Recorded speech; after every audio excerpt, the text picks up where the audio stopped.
Breaking చూస్తున్నాం. కల్వకుంట్ల కన్నారావు ఎవరైతే ఉన్నారో కేసీఆర్ అన్న కొడుకు తను అరెస్ట్ అయినట్లు పెద్ద ఎత్తున మీడియాలో వార్తలు వస్తూ ఉన్నాయి. అయితే ఆయన అరెస్ట్ కంటే ముందు ఈరోజు ఉదయం ఆయన ఆదిబట్ల పిఎస్లో సరెండర్ అయినట్లు తెలుస్తుంది. సరెండర్ అయినటువంటి దాంట్లో భాగంగానే ఆయన అరెస్ట్ చేసి మరి కాసేపట్లో రిమాండ్కు తరలించే అవకాశాలు అయితే కనబడుతున్నాయి.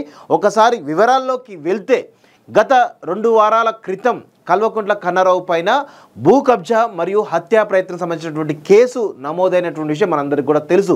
ఆయనకు ఈ రాష్ట్ర ప్రభుత్వం అదే హోమ్ డిపార్ట్మెంట్ కూడా లుకౌట్ నోటీస్ కూడా జారీ చేసినట్టు తెలుస్తూ ఉంది. అయితే ఆదిబట్లకు సంబంధించి 2 ఎకరాల భూమికి సంబంధించినటువంటి దాంట్లో ఎవరైతే ఉన్నారో ఆ ల్యాండ్కి సంబంధించిన ఓనర్ ఎవరైతే ఉన్నారో ఆయన ల్యాండ్ తన సంబంధించినటువంటి కబ్జా చేస్తున్నటువంటి కోణంలో 38 మంది పైన ఆయన ఫిర్యాదు చేసినట్టుగా తెలుస్తోంది. ఆ 38 మంది పైన కూడా అందులో అందరిపైన కూడా కేసులు నమోదని తెలుస్తోంది. దానిలో భాగంగా ఇప్పటికే 10 మందిని అరెస్ట్ చేసినట్టు మనకైతే క్లియర్గా తెలుస్తూ ఉంది.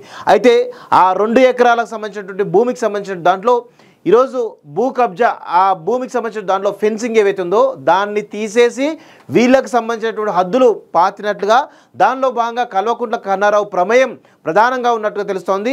దానికి సంబంధించినటువంటి దాంట్లో భూ కబ్జా యత్నానికి పాల్పడినట్లుగా ఆ రిమాండ్ ఏదైతే ఆ ఎఫ్ఐఆర్లో క్లియర్గా తెలుస్తూ ఉంది. అంతేకాకుండా ఎవరైతే ఆ ల్యాండ్ ఓనర్ ఎవరైతే ఓఎస్ఆర్ కంపెనీ సంబంధించినటువంటి అధినేత శ్రీనివాస్ సంబంధించినటువంటి దాంట్లో ఆయన కూడా హత్యా ప్రయత్నం చేసినట్లుగా ఆయన ఒక ఆదిబట్ల పిఎస్లో ఫిర్యాదు చేసినట్టు మనకైతే తెలుస్తూ ఉంది.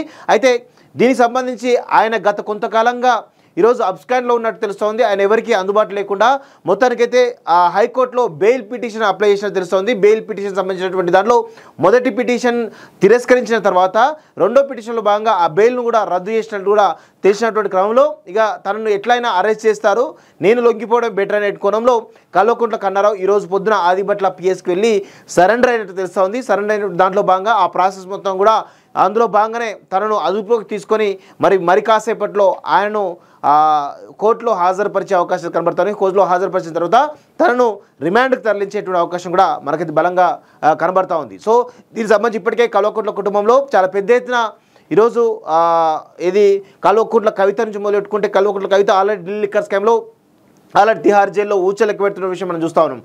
అయితే ఫోన్ ట్యాపింగ్లో ప్రధానంగా కేటీఆర్ అదేవిధంగా సంతోష్ రావు పాత్ర చాలా క్లియర్గా ఉన్నట్టు తెలుస్తూ ఉంది. అదేవిధంగా కేసీఆర్ అదేవిధంగా హరీష్ రావు పైన కూడా ఇటు కాళేశ్వరం సంబంధించినటువంటి దాంట్లో అవకతవకలు పెద్దెత్తున జరిగిన 45,000 కుంభకోణం జరిగిందని చెప్పేసి కూడా ఈరోజు ఇచ్చినటువంటి నేపథ్యంలో దానిపైన కూడా విచారణ కొనసాగుతూ ఉంది. ఫోన్ ట్యాపింగ్ విచారణ కూడా ఒకవైపు కొనసాగుతోంది. ధరణిలో అనేకమైన అక్రమాలు జరిగిన దాంట్లో కూడా ఈరోజు సంతోష్ రావు పెద్ద ఎత్తున బుక్ అయ్యే అవకాశం కూడా కనబడుతుంది. సో మొత్తానికైతే ఈ కల్వకుంట్ల కుటుంబంలో ఉన్న ప్రధానమైన వ్యక్తులందరి చుట్టూ కూడా అవినీతి ఆరోపణలు ఈరోజు వస్తున్నటువంటి నేపథ్యంలో కల్వకుంట్ల కన్నారావు అంటే కవిత ఫస్ట్ వికెట్ అయితే సెకండ్ వికెట్ కల్వకుంట్ల కన్నారావు అని చెప్పేసి తెలుస్తూ ఉంది. సో ఇంకా వీళ్ళ కుటుంబంలో అనేకమైనటువంటి అరెస్టులు కూడా ఉండేటువంటి అవకాశం అని చెప్పేసి కూడా రాజకీయ వర్గాల్లో చాలా ప్రధానమైనటువంటి చర్చ బలంగా జరుగుతూ ఉంది.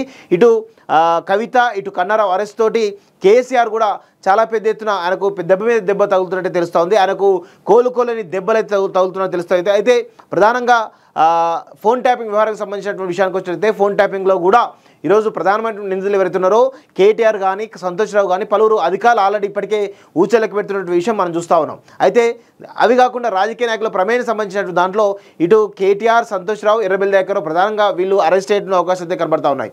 అయితే ఈ కోణంలో కల్వకుంట్ల కన్నారావు అదేవిధంగా కవిత ఇద్దరు అరెస్ట్ కావడం కూడా ఈరోజు ప్రధానంగా తెలంగాణ రాజకీయాల్లో చాలా ప్రధానమైనటువంటి చర్చ జరుగుతూ ఉంది. అంటే గత 10 ఏళ్ళలో వీళ్ళు చేసినటువంటి దోపిడీలు, వీళ్ళు చేసినటువంటి భూ కబ్జాలు, వీళ్ళు చేసినటువంటి అక్రమాలు, అవినీతులన్నీ కూడా ఒక్కొక్కటి బయటకు వస్తూ ఉంటే తెలంగాణ ప్రజల్లో వీళ్ళపైన ఒక రకమైనటువంటి హేయమైన ఒక భావన అయితే ఏర్పడుతున్నట్టు క్లియర్గా తెలుస్తూ ఉంది. అయితే కల్వకుంట్ల కన్నారావు ఈ 2 ఎకరాలకు సంబంధించినటువంటి భూ కబ్జా ఆరోపణలు కాకుండా ప్రధానంగా చాలా రకాల భూ వివాదాలు కూడా ఈయన డైరెక్ట్గా పాల్గొన్నట్టు కూడా చాలా రకాల ఆరోపణలు ఇప్పటికే ఈయన మీద ఉన్నాయి. సో ఈయన ఒక్కసారి జైలుకి వెళ్తే కనుక మరి ఎన్ని రోజులకు వస్తాడు, చాలా మంది బాధితులు కూడా మరి మిగతా బాధితులు చాలామంది కూడా ఫిర్యాదు చేసే అవకాశాలు కూడా ఉన్నాయి. చాలామంది భూ కబ్జాలకు సంబంధించినటువంటి ఆరోపణలు కూడా ఈయన మీద ఉన్నటువంటి క్రమంలో ఆ బాధితులు కనుక కంప్లైంట్ ఇస్తే కనుక ఆయన పైన పలు రకాల కేసులు కూడా మరీ ఎక్కువగా కూడా నమోదయ్యే అవకాశాలు కనబడుతున్నాయి. గత 10 ఏళ్ల కాలంలో కేసీఆర్ పేరు చెప్పుకొని అనేకమైనటువంటి భూ వివాదాల్లో ఈయన ఇన్వాల్వ్ అయినట్టు కూడా చాలా పెద్ద ఎత్తున చర్చ జరుగుతూ ఉంది. సో మొత్తానికైతే కల్వకుంట్ల కుటుంబం చుట్టూ ఒక్కొక్కరుగా జైలుకి వెళ్తూ ఉంటే ఉచ్చు బీస్తున్నట్టు తెలుస్తూ ఉంది. రేవంత్ రెడ్డి కూడా చాలా సీరియస్గా ఉన్నట్టు వీళ్ళపైన తెలుస్తుంది. గత 10 ఏళ్ళలో వీళ్ళపైన జరిగినట్టు ఏదైతే 10 ఏళ్ళలో జరిగినటువంటి పరిపాలనలో భాగంగా అనేకమైనటువంటి అక్రమాలు అవినీతి ఉన్నటువంటి కోణంలో ఈరోజు వీళ్ళకి సంబంధించినటువంటి అనేకమైన విషయాల్లో కూడా రేవంత్ రెడ్డి డైరెక్ట్గా అందులో ఇన్వాల్వ్ అవుతుందని తెలుస్తుంది. దానిపైన విచారణకు సంబంధించిన దానిలో కూడా పెద్ద ఎత్తున విచారణ కొంత దూకుడుగా ఉండే విధంగా కొన్ని ఆదేశాలు కూడా జారీ చేసినట్టు తెలుస్తూ ఉంది. సో మొత్తానికైతే ఒక వికెట్, ఫస్ట్ వికెట్ కవిత అయితే సెకండ్ వికెట్ కన్నారావు అని చెప్పొచ్చు. ఇక థర్డ్ వికెట్ ఎవరు అనేది కూడా ఈరోజు పెద్ద ఎత్తున చర్చ అయితే జరుగుతున్నట్టు మనకి తెలుస్తూ ఉంది.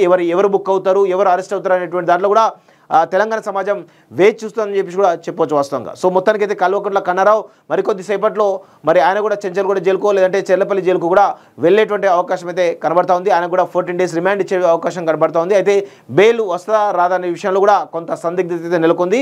కొంత వాళ్ళ కుటుంబంలో ఉన్న వాళ్ళు కూడా పెద్ద ఎత్తున కొంత టెన్షన్లో ఉన్నట్టు కూడా తెలుస్తూ ఉంది. సో ఇది ప్రస్తుతానికి ఉన్నటువంటి అప్డేట్.